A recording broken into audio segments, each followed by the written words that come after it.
Today we're going to consider the unique position of the GC as a broker of internal relationships. Prini, welcome. Perhaps we can start by looking at what's increasingly driving the need for GCs to be connected across their businesses. Yeah, I think that's a really interesting one.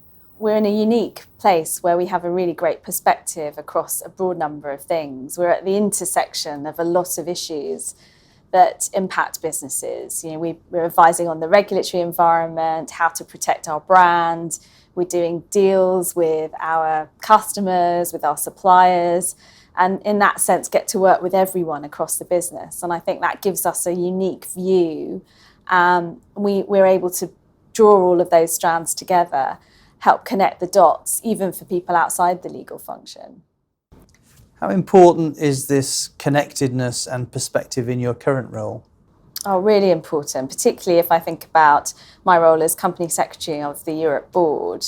It's my job to make sure that the board has all the information that they need to make decisions, even in terms of the content of board papers, and making sure that all of the information that is needed for a decision is in those papers. I'm in the position and have the perspective in order to be able to ensure that all the different areas that need to input into that paper actually have a chance to do that and make sure that they actually do it too.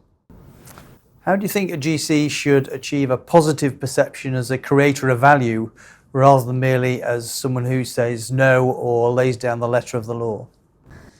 That can be challenging. I suppose there are two aspects to the value that we can create. There's the qualitative and the quantitative.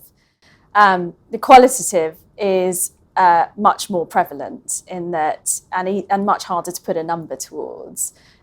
We are often, the value that we add is avoiding future cost or avoiding regulatory censure in the future or avoiding litigation or protecting the brand, and that's hard to put a number against.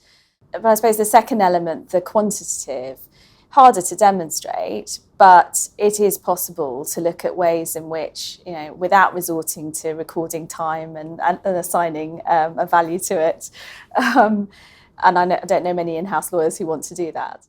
And other ways, examples you can think of how you've gone about that quantitative example in the past? Sure. So in my career, I've used a couple of approaches to workflow. So we gather some information directly from the business when they want to engage us on a particular matter or matters. And we've used that to collect a data set showing what kind of work we do and for whom.